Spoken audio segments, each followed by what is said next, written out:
Hello, bonjour, everybody.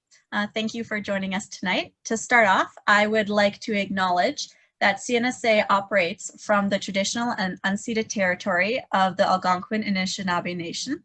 CNSA does these land acknowledgements as one action towards reconciliation, and we strongly encourage that if you are a guest or if you are a settler, especially if you're a settler, that you research and you find out what traditional lands you're on so that you can acknowledge that and recognize that you are situated on as a guest on somebody else's territory.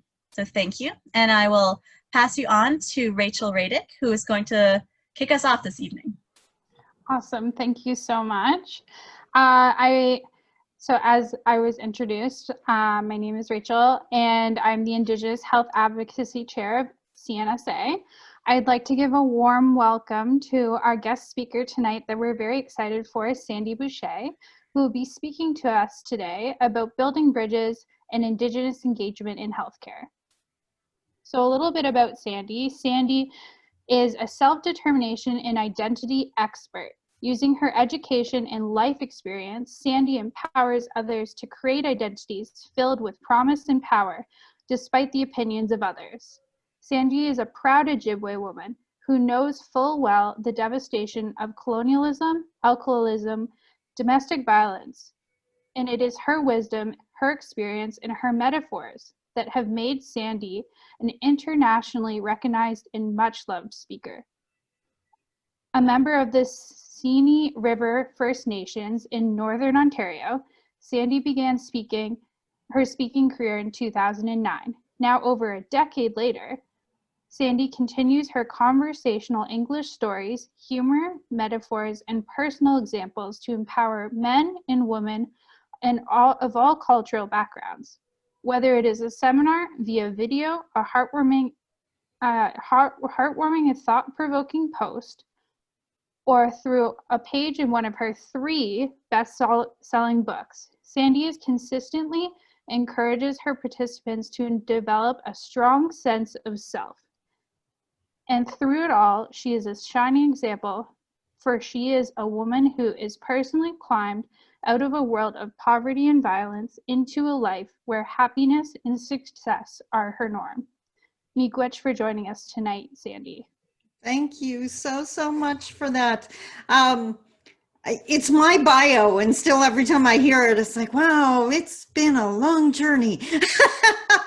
But I'm thrilled and excited to be here. So I'm going to jump right into my presentation, which is going to involve me sharing a PowerPoint. And anyone who's ever heard me speak before, I normally do that because I am very much a visual learner. You can share something with me orally and I'm going to hear you and I'm going to hold on to that. But if I see an image, for whatever reason, it just makes it so much easier to retain the information. So I'm going to start up the PowerPoint here. Share. Oh, scared me for a second. I was like, you're not going to work. Why not? Ta-da! All good, guys? Yes? Awesome. Yes.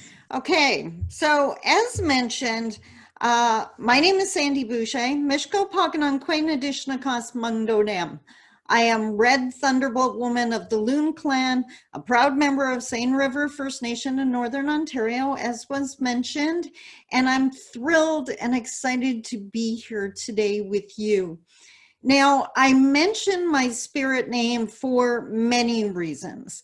First and foremost, to announce my presence to my ancestors and those that come next so that they can walk with me on this journey for this next hour. But honestly, to the people who have never heard me speak before, it also serves as either a disclaimer on the positive side or a warning on the negative side. And I say that because I am said to represent that split second in time when the thunder sounds exactly as the lightning strikes. Now, I don't know if you know what that means, but being from Northern Ontario, we understand that when those two things happen together, that means the storm is directly overhead. It's not coming, it's not past, it's here. And that's what I try to do when I do these presentations. I'm not worrying about what I was doing earlier today. Tomorrow's agenda doesn't count. I am here to be here with you. But it also means, like so many other Anishinaabe, I really don't do subtle well. I always say that I'm the lightning bolt. I'm that quote that makes you go, whoa, I never thought of that before. And I'm really hoping that that's what I'm going to be able to achieve tonight. So before we begin, just like with the land acknowledgement, I really like to bring my culture and my being into every presentation, really just to keep it in the forefront, to announce to listeners that we are still here and our culture is strong and beautiful and valuable and can be of help to so many people. Now, as an Anishinaabe, as an Ojibwe woman, the medicine wheel is something, a teaching tool that we use quite often, and I have the image here in case you're not familiar with it. The medicine wheel reminds us of so many things: the 4 directions, the 4 sacred medicines, the 4 parts of our being: emotional, spiritual, mental, and physical. The 4 sacred medicines I think I mentioned, but the 4 parts of life: babies, youth, adults, and elders, and the 4 colors of man. So it's a beautiful tool that just really helps us stay in balance. And my personal way of honoring the medicine wheel is starting every speech, every workshop, every seminar I do with what I call the 4 thank yous, my way of honoring those quadrants of the medicine wheel. So first and foremost, the first thank you is to Creator, God, higher power, the universe, Dr. Phil, Oprah. I really don't care who you pray to. If it works for you, who am I to judge? I'm totally cool with that. But I honestly believe that everything happens for a reason. And by that, I mean, I honestly believe that if you are hearing my voice right now, you are meant to be here. Something is going to be said tonight that you need to hear. Now, I'm not egotistical enough to think it's definitely going to be something I say because I'm all that in a bag of chips. It might be a comment that's in the chat. It might be a conversation from one of the other attendees. It might be a conversation you have after this presentation because of something I said.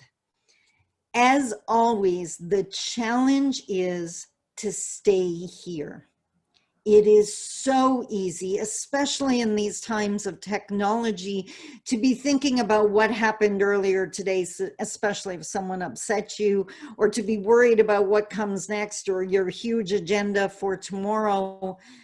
But we only have this time together. So please, if you can, just do your best to stay here with me, and I will do the same.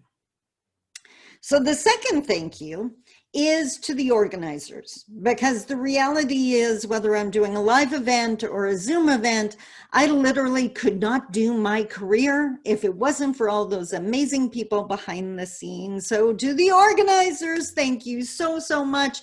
I think, well, anyone who's ever done event planning of any kind, you know how many emails, phone calls, messages, texts go on behind the scenes. I'm the face that people see, but I literally could not be here without all that work. So thank you so much for your hard work, guys. That's just phenomenal. You've made it so easy for me to be here tonight, and I totally appreciate that.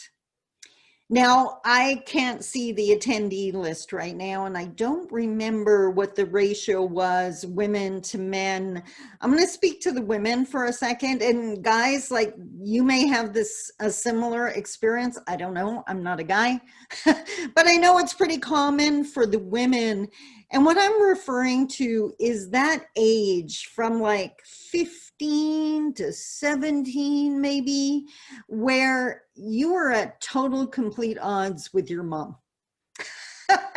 That as much as you love her and you know she loves you, if you're lucky enough to be in your home with your mom, and we have to acknowledge so many don't have that opportunity, but it is known as a time when you really butt heads and really have a lot of disagreements. And that was exactly what it was like for me.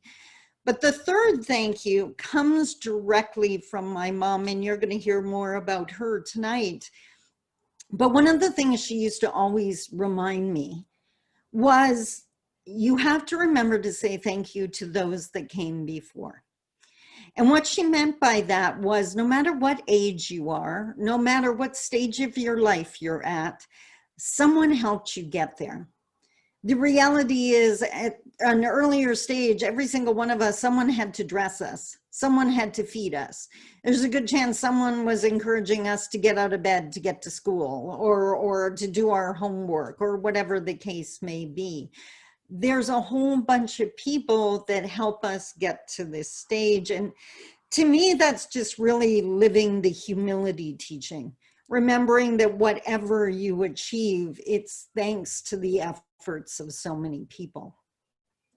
But if you knew my mom, she was one of those women that just had to push it. That wasn't good enough. She had to go one more step. And she would always say, while you're thanking those people that came before, you have to say a special thank you to all of the people that ever said no to you. Now that's where she lost me. I was like, okay, excuse me, but you forgot the they said no part. Like, why am I thanking people that didn't help me, that didn't give me a ride, didn't help me with my homework, didn't loan me the money, didn't hire me, whatever the case may be? Why am I saying thank you to these people? My mom had a story to explain that. And what she would say is, imagine you're standing on one side of a room, and whatever you're trying to achieve, that degree, getting your driver's license, getting that new job, whatever it is, imagine it's at the other side of the room. When you ask someone for help, and let's acknowledge that's not easy to do, when you ask someone for help and they say no, it's like they take this huge, gigantic boulder and put it right in the middle of the room, in between you and whatever your goal is. Now, according to my mom, at that point in time, you're going to make one of two decisions, and there's only two to choose from. The first one, you're going to look at that boulder and you're going to decide, you know what, that's a really big rock. It's going to take a lot to get around that. I'm thinking, you know, I really didn't want that anyways. I think I'm going to go that way. My mom would say, that's absolutely fine, but you need to say thank you to the person that said no to you, because if you're going to give up that easily, that wasn't even your path. That's not what you were meant to be doing anyways, and they just saved you time and maybe even a lot of money by helping you realize that. So you should definitely say thank you. Or you're going to take the second option, and that's, I swear, every single woman I know. You're going to look at that rock and you're going to decide, come heck or high water, you're going over, under, around, or through that rock, but you're getting what's on the other side. Now, in that case, my mom would say, well, geez, they helped you find your determination, helped you find your persistence, helped you to dig in your heels and decide once and for all that you were doing this. And guess what? Those are the exact skills you need to get what's on the other side of the rock. So we definitely have to say thank you. And by the way, I've tried this personally. It's amazing. You got to try it. When next time someone says no to you, put on the biggest grin and say, thank you so much for helping me. They have no idea what to do with that information. Trust me, you got to try it.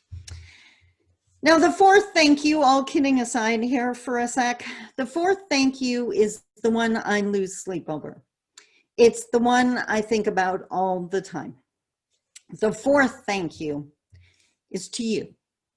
Each and every one of you listening to me right now. Because when I do one of these presentations, there's a high bar I set. I always remember that you are giving me something absolutely priceless, an hour out of your life journey. None of us are going to get this hour back. We get to live it once.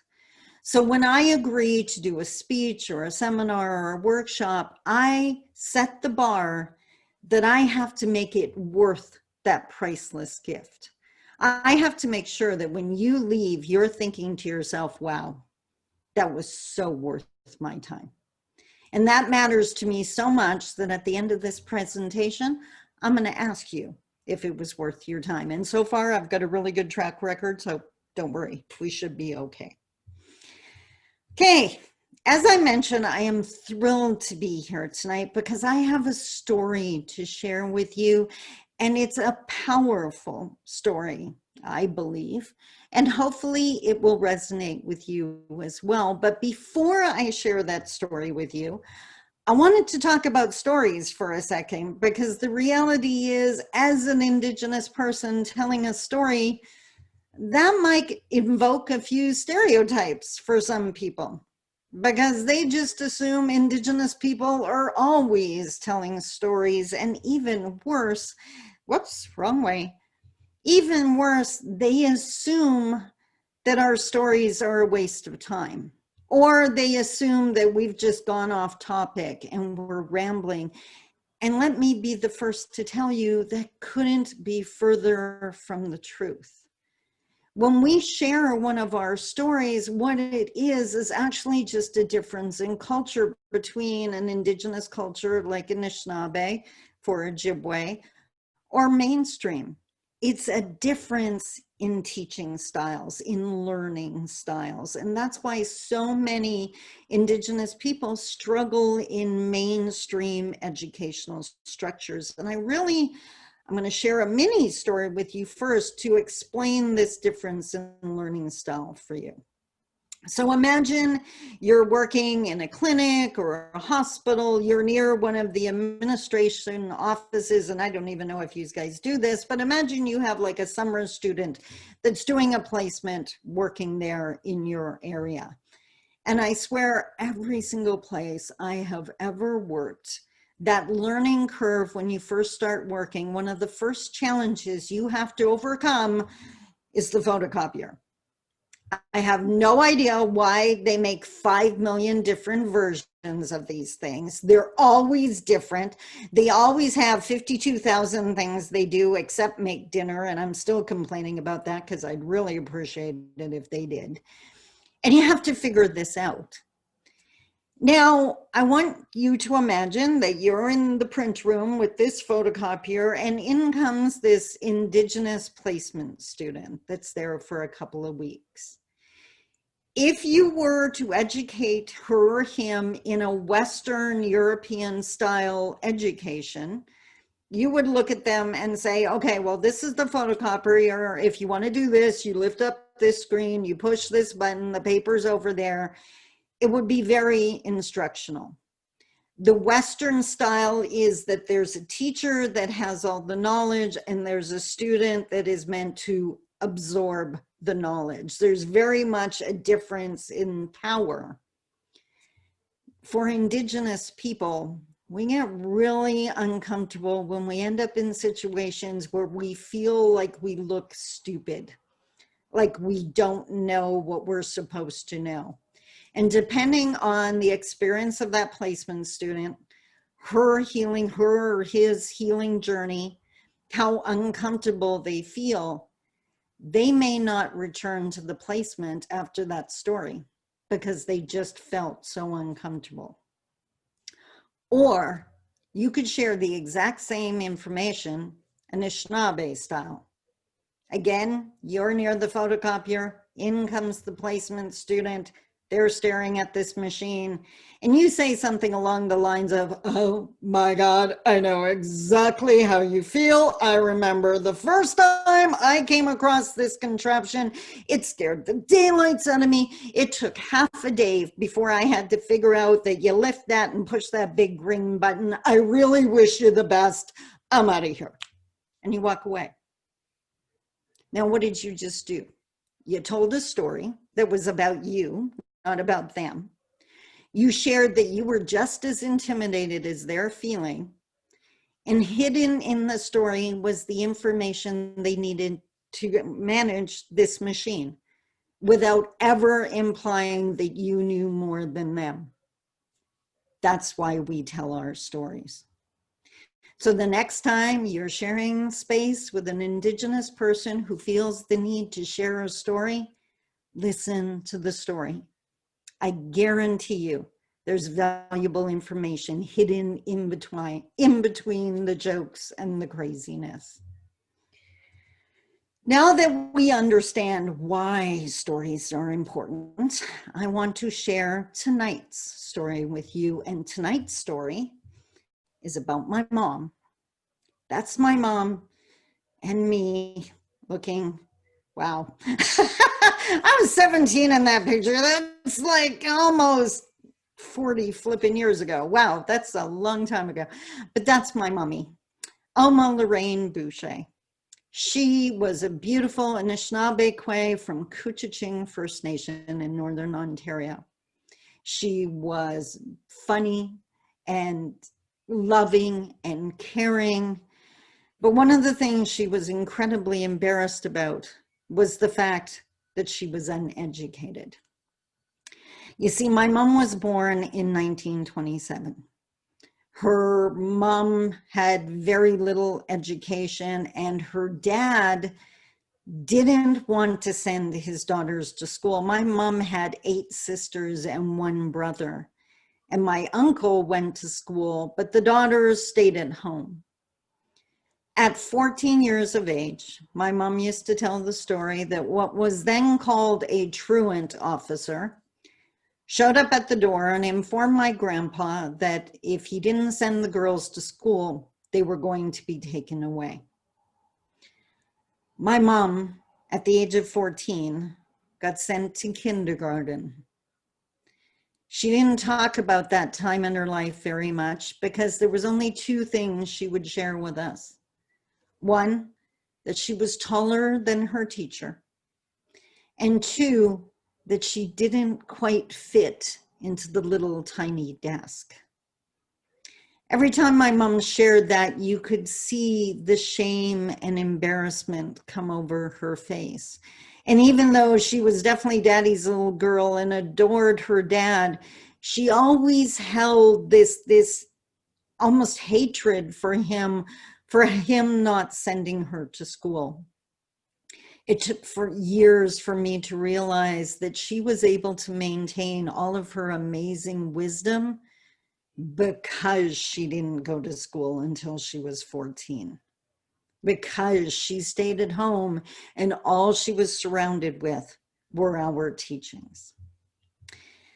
But eventually, my mom became an adult, got married, had us children, and my mom believed she had one mission in life. And in her words, it was to give us, her children, quote unquote, everything we would need to go on without her. My mom would remind us that one day she wasn't going to be here to figure out our problems, to encourage us, to support us, and that the sooner we learn to do that for ourselves, the better. But my mom never forgot her lack of education. And when we were much younger, she started to get worried that she wouldn't be able to help us, that she wouldn't be able to help us do our homework, or that we'd start using words that she didn't understand and we'd be left behind. Education has long been a divider in Indigenous families, and she didn't want to see that happen in ours. So now I'm about to share my age with you, and for the younger people in the group, you're just going to have to trust me on this one. But back in the day, before the internet, you used to be able to sign up to what we called book clubs. And I guess it's kind of like Audible, except in book form. And they had Columbia House and Doubleday, and you could sign up to these book clubs, choose what kind of books you liked. And every single month, a new book would arrive in the mail for my mom. If you had ever come to the home I was raised in, we had a huge living room. But on two of those walls, one of the longest walls and one of the short ones, was this L-shaped bookcase, floor to ceiling, filled with books. And every single one of us, me and my brothers, knew the rule. The book did not go on the shelf until my mom had read it. My mom had a grade 4 education. And it wasn't until after she passed away that I put those two puzzle pieces together, that I realized this woman with a grade 4 education had read all those books. She really had an uncomfortable feeling about formal education, but she knew the value of education. She decided to homeschool herself with her dictionary and her books. As I mentioned, my mom was funny, articulate, wise, strong, beautiful in so many ways at home. My dad was French, and I was incredibly young when I noticed for the first time that the world seemed to treat mom differently than they did dad. And the mom I knew at home disappeared as soon as we left the yard. Whether we were going grocery shopping or picking up school clothes to start a new school year, it seemed like as soon as we left the yard, my mom tried to disappear. My brothers and I used to laugh and say, look, she's trying to become wallpaper again, which meant she was trying to blend into the background. Because my mom understood that her mere presence, the look of her face, offended some people. We laughed at that as children. As an adult woman, I realize it's not funny at all. At the age of 72, my mom had struggled with high blood pressure most of her life. But at the age of 72, my mom received a diagnosis that scared the daylights out of her. My mom was told she was diabetic. And to my mom, that was almost a death sentence. So she did something that she never did. My mom was a huge fan of letting us walk our own path and make our own decisions. She never demanded anything of us. But all of a sudden, out of the blue, one day, me and all of my brothers got a call that we had to show up at my mom's apartment at 6 o'clock that night. We kind of all arrived at the same time in the parking lot, and we were all saying the same thing, like, what in the world is going on? Mom has never demanded our presence before. Like, what in the world? We walked into her little apartment, and it's one of those, you have to go through the little galley kitchen. And in the kitchen were these boxes of food. My mom had received her diabetic diet, what she could eat and what she couldn't eat. And in true stubborn style, and only my mom could do it, she went through her cupboards, pulled out everything that wasn't on that diet plan, and was instructing us to get it out of her house. She didn't care whether we ate it or gave it away. She was no longer allowed to eat it. My mom was allowed to have 6 ounces of orange juice first thing in the morning. She went out and bought 6-ounce glasses to make sure that she didn't overdo what she was allowed. And my 72-year-old mother started walking for 45 minutes twice a day. She had struggled with her weight her entire life, but suddenly after 6 months, they canceled her knee surgery because she had lost so much weight she didn't need it anymore. Her high blood pressure medication had to be adjusted because she was so much smaller.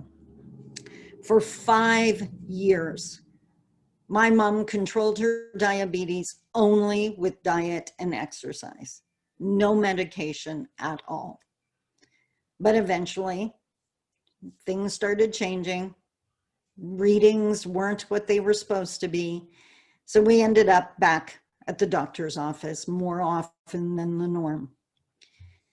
And now looking back at this part, this is the part that almost breaks my heart, and it's the part I so wanted to share with you guys tonight. We would be in the doctor's office, and the doctor would ask, in the sweetest, caring, most supportive way, there was absolutely nothing wrong with the doctor's behavior. And he would ask my mom, what's wrong? And you could bet on the answer. The answer was always nothing. Nothing. Nothing's wrong. If they asked, what's the issue, Alma? What's going on? Why are you here? Nothing. Nothing's wrong. Even though she had just finished telling me all the things that were going wrong in the face of the doctor, the answer was nothing. Now, if you don't understand why, my mom was scared. My mom was scared of the judgment. She was scared of being told she was doing something wrong, that she wasn't living her life properly, that she hadn't followed instructions. It's that judgment that Indigenous people know all too well. And why it almost broke my heart was the fact that her fear was so great that she was willing to put her health at risk. Rather than admit things weren't going right, she'd rather just say nothing was wrong. Now, I share that with you tonight because as nursing students, you're going to go out and you're going to be working in clinics and hospitals, and in some way, you're going to be working with my mom at different ages. You're going to run into that teenager so intimidated, too intimidated to answer your questions, or so belligerent that they just want to prove to themselves and everyone else that they're not scared of you or this situation, even though they absolutely are. What you're looking at is fear. So please remember that. It might be the elder so embarrassed by their lack of vocabulary, too embarrassed to answer your questions, almost apologetic for even breathing. And you're going to run into all the people in between, because that's Canadian history. So if you don't mind, because I know none of you are taking this course or doing these studies because you don't care, you absolutely do. I would bet on that. I have some advice for you, some things I need you to remember on those days when you're overworked and frustrated and tired, and it may be easy to forget, but please don't. But before I share the advice with you, I wanted to offer you a virtual tobacco tie. Now, not all Indigenous nations use tobacco ties, but Anishinaabe people do. And when I offer tobacco to someone, it's for one of three reasons. The first one, often you offer tobacco to someone when you want to ask them for their wisdom. You're trading a sacred medicine, which is the tobacco, for the knowledge they're going to share with you. You're struggling with a problem, you don't know what to do, so you offer tobacco to your elder. It maintains the balance, which is why we do it. That's the first reason. The second reason is closely related to the first, but this time what you're asking of the elder is to perform a ceremony, whether it's a naming ceremony for a baby, a sweat lodge ceremony for someone that needs healing, a special healing song at a powwow, whatever the case may be. You again offer tobacco in exchange for them performing whatever ceremony they have, the teachings, whatever ceremony they carry. The third reason is the reason I'm offering you tobacco. I offer you tobacco because what I need you to do now is listen to the feeling and emotions behind my words and not just my words. In other words, I want you to listen to me with your heart and not your head. If you're not sure what that means, when you listen with your heart or with your head, you're in debate mode. I'm not sure. That sounds right. Okay, maybe. I'm not sure about that. That's all in your head. When you listen with your heart, and we've all done it, you're in an argument with someone and they say something and you know that that's fear or frustration, no matter what the words were. You hear the emotion behind the words. And that's what I'd like you to do with this advice. So just virtual tobacco. There you go. I'm going to get in trouble with my elders for doing that, but okay. First and foremost, settlers were mentioned in the beginning, in the opening. If you are non-Indigenous, get comfy with the fact that you are the oppressor. You are one of the settlers. Whether you do that personally or not, you're part of the system that has set that up. Indigenous patients will fear you, hate you, or both. And it's easier to assume that than to assume that they're fine. It's not personal, even though it's going to feel personal to you, it's because of Canadian history. It's real to them, and they are not wrong. They've developed these skills because they're just trying to survive. Because that's what our lives have taught us.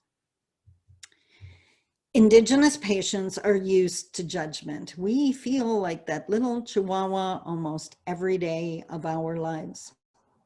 What we are not used to is kindness. So please show your patients kindness and patience, keeping in mind that they're in a completely different world when they're sitting on that gurney in a clinic or a hospital. They're in your world, which is comfy to you, but completely foreign to them. One of the most amazing pieces of advice I was ever given way back when in my 20s, I had a chance to work for a medical facility in an administrative capacity. And the head of the organization, the very first day, he gave me the piece of advice because I was going to be on the phone with our patients. And he reminded me that no one chooses to be a patient, that you're there at some of the scariest times of their lives, that no one, not even the addict desperately trying to medicate their pain away, or the diabetic that poverty is slowly killing. We have to remember that these people are not there by choice. Chief Tony Alexis from out in Alberta is one of my dear friends and mentors, and he always speaks of sacred places. And this quote sums it up so absolutely beautifully. There are no unsacred places. There are either sacred places or desecrated places. Now, why does that matter to a nurse? Well, my body is sacred. So please ask before touching, because I'm just going to feel even more helpless if you don't. That backpack that's in your way, sitting on the floor, my entire life is in there. So please don't move it without asking first, because I would lose everything if I lose track of it. My thoughts are sacred and so very real to me. So please don't dismiss them and don't make fun if I don't understand. I am just scared. Keep in mind that for Indigenous people, we were schooled by another culture that often did not make sense to us. So please don't talk down if I don't understand what my mom would call $15 words, those big words. I was taught that no matter how educated I get, I am always to speak like I'm talking to my grandma, that it would be incredibly disrespectful to use words that other people don't understand, that I had no right to make them feel less than. So please don't disrespect me. Forgive me my silence. I'm scared of you and the test results. I have been invisible my entire life, but please see me here. I need you to see me here. I am not a chart. I am not a problem. I'm not someone you have to put up with. I am a human. I am a patient, and I'm scared, especially because I'm Indigenous in your world. There you have it, my friends, the story I wanted to share with you. So often we come across as argumentative, or we're not cooperative because we're not answering the questions. And it's so often overwhelming fear of being in an environment that historically has not seen us. Please keep that in mind as you go on your career journey. Miigwech. Stop share. How you doing, guys? What'd you think? That was really incredible. Thank you. Awesome. Awesome. Congrats, Sandy. That was amazing. Thank you. I love that. So I lost my mom in 2005. She didn't survive heart surgery. So she went from joking around with the nurses to suddenly gone. But I love that she still walks with me every single day to every seminar, that her teachings are alive and well in me. Well, thank you so much, Gwyneth. That is so sweet. Thank you. Yeah, and I love sharing her with people. It's my way of, I wish I could have brought you all to her kitchen table, and she would have loved to have you there, by the way. It would have made tea. It would have been amazing. So this is my way of bringing her to you. So.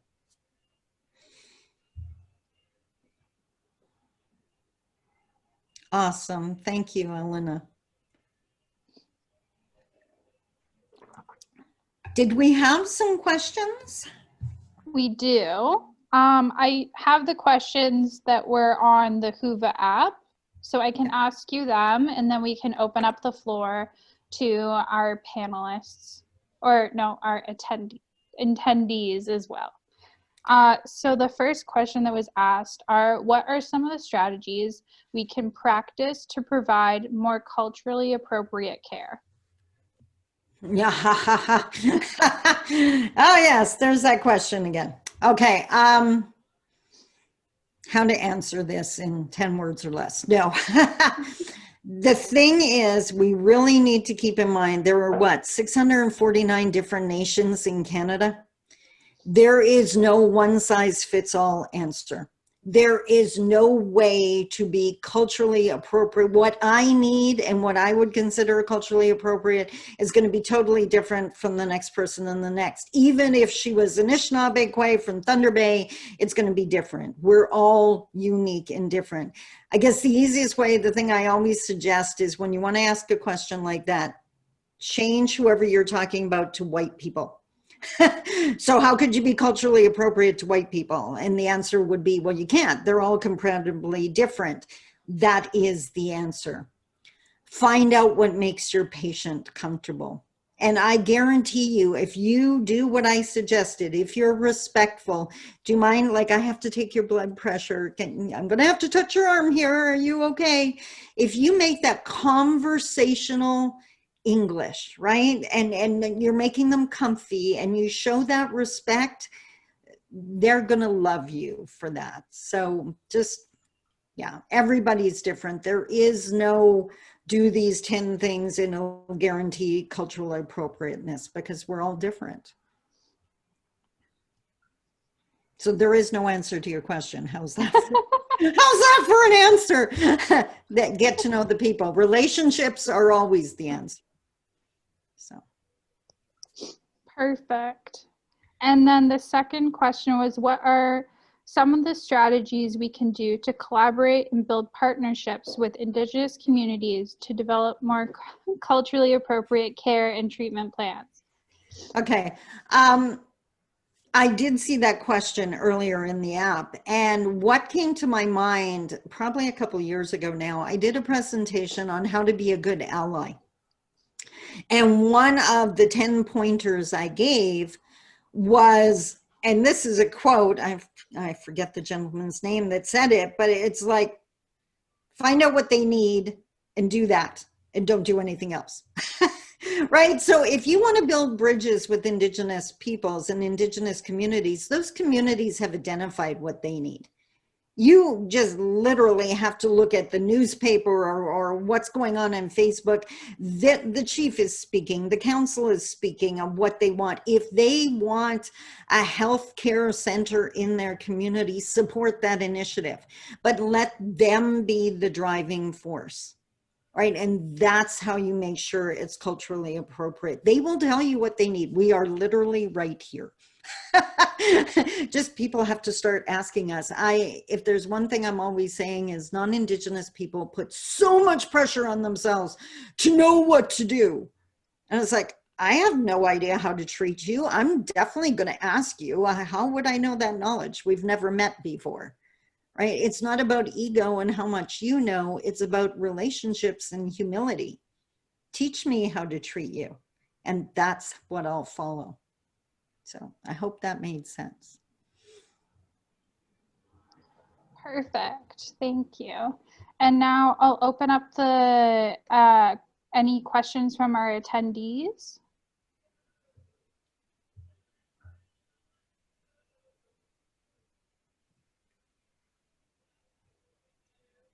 Silence. Oh, no. Oh, look at all the faces popping up, all the screens popping up. I'm just This going is awesome. through, clicking the allow to talk. I just have to go through them, but yeah. Awesome. Sorry, I'm bad with the mute. I think everyone should be able to unmute themselves and all that if they'd like to ask. Yes, the floor is open. Hello, my name's Yvonne. I was wondering, you mentioned about the elders and the chiefs in the community. How do we find the key stakeholders in the community? How do we approach the community and say, hi, wanting to have a conversation about how do we improve things? You don't. It's the short answer. Again, let them lead. Because it can't be about you if you're building the relationship, right? So I guarantee you there's issues they're trying to solve, whatever the case may be, and every opportunity you have to support those, that almost opens the door. And when you prove that you're interested in helping their initiatives, they're going to come back with, well, what are you working on? What do you do? Maybe we can come up with something new. And it's incredibly fast how fast it becomes collaborative, but it has to start in the communities. It has to start with the Indigenous, and that's what we've been missing all along. Mainstream likes to move very fast and they want to fix things, and the other party's the hurt party, the Indigenous party. They may not trust yet. They may not be willing to build those bridges, and that has to be respected. So let them lead. But like I said, you'll be amazed how fast they are and how interested they are to work with someone who truly wants to work with them. Lovely, thank you. Awesome, thank you.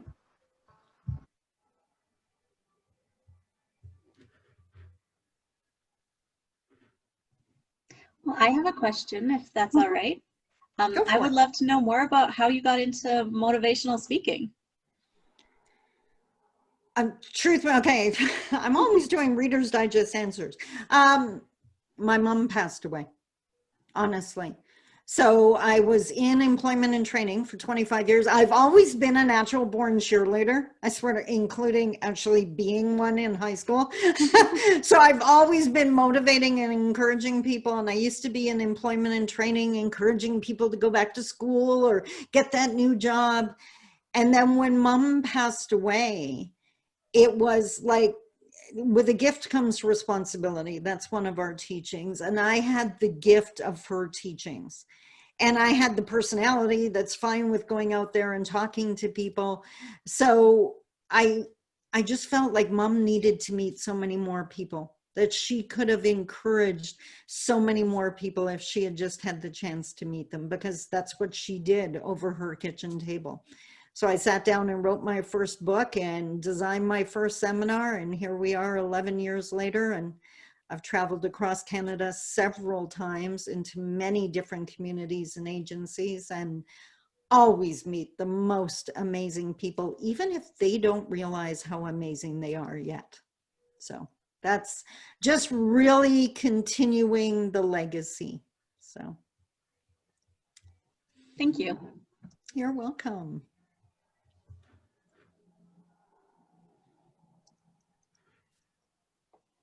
One thing I did want to put out while we're waiting to see if there's any other questions. So I always joke around that I'm the easiest person in the world to stalk because all you need to know is my name. It's sandyboucher.com is my website. If you type Sandy Boucher into Facebook, you're going to find my page. I do a blog post every single morning where I'm sharing, oh, I see the nodding. Yes, she does. I do a blog post every single morning where I'm sharing a lot of my mom's teachings just in that empowering way. And I'm always open to a conversation. All you have to do, I highly suggest using email over trying to call me because depending on what my agenda is, I may not be able to take the call, but I answer every email I receive.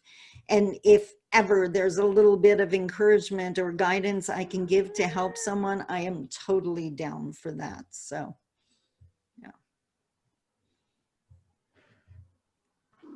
Oh, we're about to have company. Oh, I have another question, Sandy, if that's okay.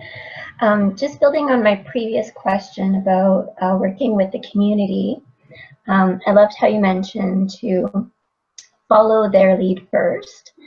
And I would like for you to, if you could, explain a few more things about barriers and how maybe the outsiders come to the communities and do things wrong. Like, what are things that we are doing wrong? What are, yeah, just so we know not to keep doing those wrong things. Okay, yeah. Whoa, how much time do we have? No. Okay. The way I always describe it, I'm all about metaphors here. So I describe it as the bulldozer. So what I see so often is heart's always in the right place. Rarely do I meet someone that wants to go in and cause problems in a community. That's never the case. But what I do see so often is non-Indigenous people so gung-ho to help that they race in there and they're like in the face of people and I just want to be here and I want to support you. And they're scaring the daylights out of the people they're talking to. Relationship first.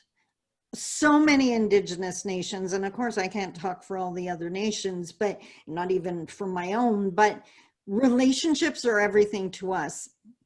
In Western society, trust is assigned. If I have a name tag that says I'm a nurse, in Western society, I'm supposed to automatically trust you. That's not the case in Indigenous communities. I do not trust a counselor just because they have their name on the door. I'm not going to trust a doctor or nurse until I establish a relationship. And that means it's going to take time. Building a bridge takes time. As my elder would say, we're not going to fix this by Tuesday. Sorry. and she says that to me on a regular basis when I get frustrated. It's like, Sandy, it took us generations to get here. So it's a slow, respectful process because what you need first is to establish that relationship, to see us as humans, to see us as having stories and histories and families and concerns. And when that is established, you'll have all the information you need on how to help. Lovely, thank you. Awesome.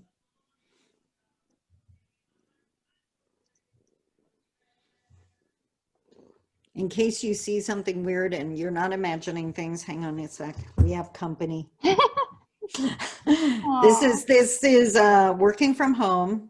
Oreo is 20 years old, so she's the epitome of health here, and she thinks she's a kitten, so don't tell anyone.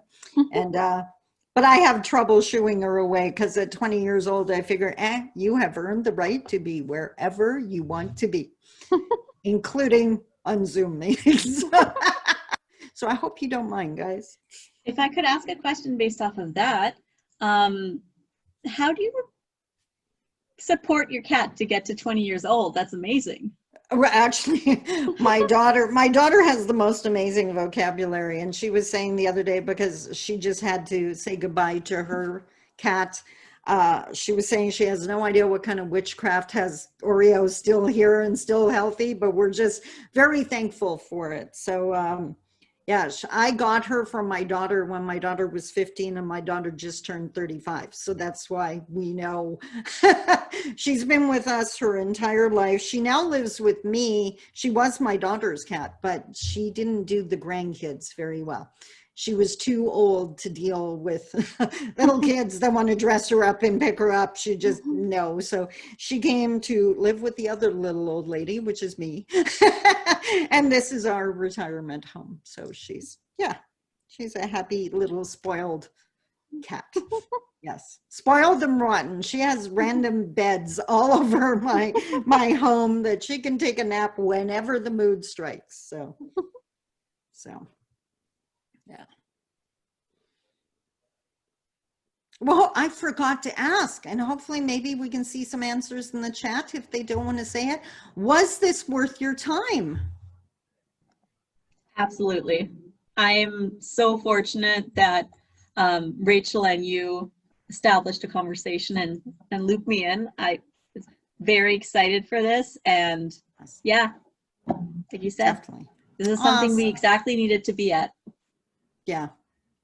And I think back to Yvonne's question and what I was saying about relationships, we get to-do lists. We have tasks that we have to finish in any given day. And just the way the structures are set up, we forget we're working with humans.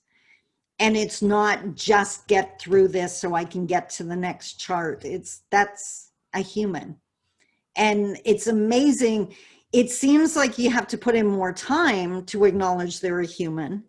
But by doing that, they make your job easier, because then they're going to answer your questions and they're not going to mind when you do the tests, and they're not buzzing every 5 minutes because they're scared to death because no one's answered their questions, right? So it's so worth it to just remember. And I think every single human being can remember a time where they were someplace and they didn't feel acknowledged or seen or heard. And that's a horrible feeling.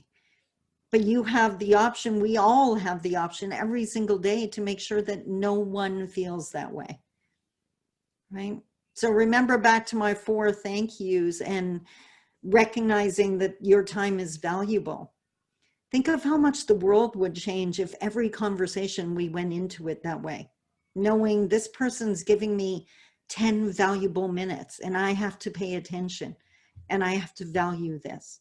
If we were all valued to that level, we wouldn't have to have these conversations, right?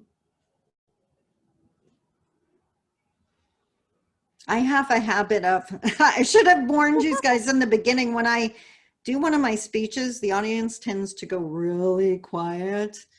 And when I first started my speaking career, I thought I had bored everyone to death. And I was like totally panicked. But I've come to realize people are thinking, people are absorbing, people are, remembering their own stories or making their own plans. And that's okay. I'm good. The ego's fine. I got past it.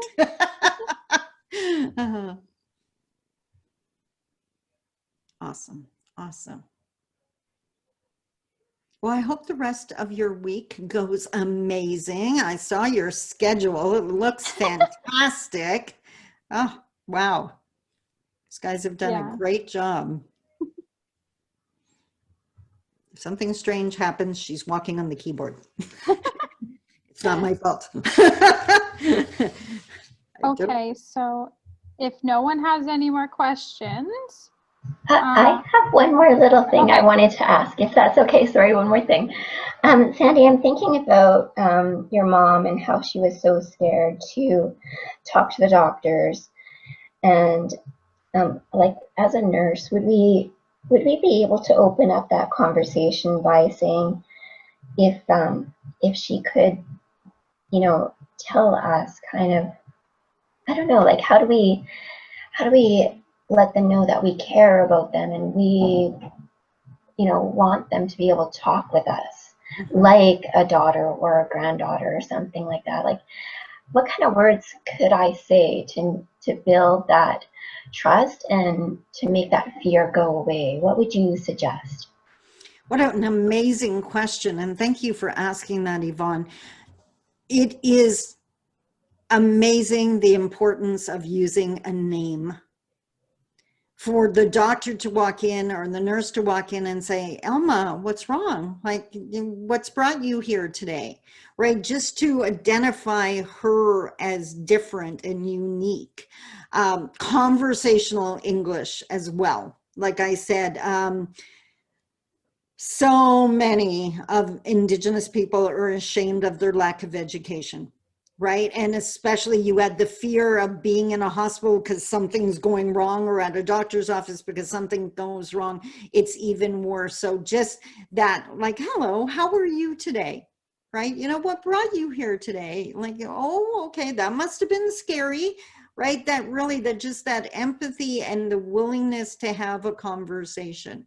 And not just the medical, but just to have a conversation with a human, right? It is so sad. We see I have a lot of concern here because of the whole COVID thing and not always being able to have someone with you when you go into the hospital now. And for Indigenous people, all that's going to guarantee is they don't go to the hospital. Because my mom would not have gone if I wasn't there to say baloney when she said nothing and to be able to tell the doctor what's going on. And she would just giggle and agree when the doctor looked at her and said, you know, is that true, Elma? Yeah, it's true. Right? But she never would have said it herself. So that's that. Back to the question about culturally appropriate services, recognizing that a support person for Indigenous people in a mainstream agency is essential. To be culturally appropriate is to allow them to have someone that helps them feel comfortable. And it makes your job easier because then they can go get them a glass of water or whatever it is, or move the purse out of the way. But it's not just, you know, having someone there for convenience. It's truly, it keeps the anxiety down. But be as friendly as possible. And I know what I'm asking. Like the times I've had to be in a merge here, and you see how hard the nurses are working, and there's so many patients, and it's just absolute overwhelm. I understand the rush, but again, it almost makes it worse if you forget to acknowledge humans. So use their name, ask the questions, pop your head in just to say, everything okay? You know, on your way racing by to someone else. Try your best, if you promise to come back with a pillow, to actually do that, because so often, like, that just, it seems like such a minor thing, but when you belong to a group that has always been disrespected, it just seems like another empty promise. And Indigenous people know way too much about empty promises. Look at what the government does every single day. So don't make any promises you can't keep. And if it's going to take you a half an hour to do it, tell them that.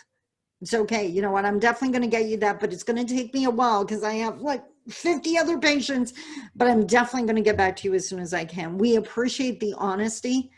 I would rather know it's going to take you 2 hours than you not tell me and I thought it was 10 minutes and now I feel like I'm invisible again. Help me to be visible.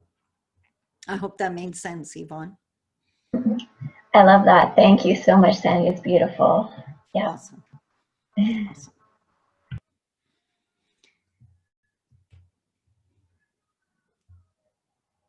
And it is 9 o'clock, guys. I'm certain. Do you have another speaker after me, or I'm closing for today? You're closing for today. Okay. Awesome. Yeah. Well, if no one has any more questions, then we can go on with the closing. Okay. Okay. Okay, so on behalf of myself and CNSA, Sandy, I want to thank you from my heart for taking your time to speak and share your beautiful story with us tonight about your mother. It was so inspiring, empowering, and eye-opening to see how Indigenous people really feel when they are seeking healthcare and how vulnerable they can be. Your story gave us so much perspective and educated us so much as we listened with our hearts. Your story showed us as nurses how important it is to establish trust before we can go forward with delivering our care. I wanted to say that when you mentioned that we were all meant to be here, you were so 100% right. I am so very grateful that I had the honor and privilege to listen to you. And the next time someone says no to me, I will definitely thank them. Awesome. Sorry, one second. Like you said, we wouldn't be the people we were today without the people that said no. In the healthcare field, it's very scary, and the lives of students have turned upside down, and your inspiring words really uplifted us and were something that we really needed. Your words uplift the next generation of nursing leaders and the role that we have to change perspectives. Miigwech. Awesome. Miigwech. And I think that's, if I could just sneak in one final comment. You summed it up so absolutely beautifully. Well, the reason I was so thrilled to do this event is you are the change makers. You have so much power as nurses, because I know when I'm in the communities, I meet people, and this may be hard for some of you to believe, but I meet people that have never met a kind non-Indigenous person. And you could be that person that helps destroy the stereotype, because I always joke around, we have stereotypes about white people too. It's not just about us, right? So you could be that person that totally changes their perspective, that brings down their fear, that they can go home and tell them about the amazing nurse they met that made me feel important and heard and seen. So I wish every single one of you all the best, and I pray that you are that person that changes perspective for all of your patients. Miigwech. Awesome. Okay. Thank you so much, and have a great night, everyone. And thank you to all of our attendees. And miigwech again, Sandy, for joining us.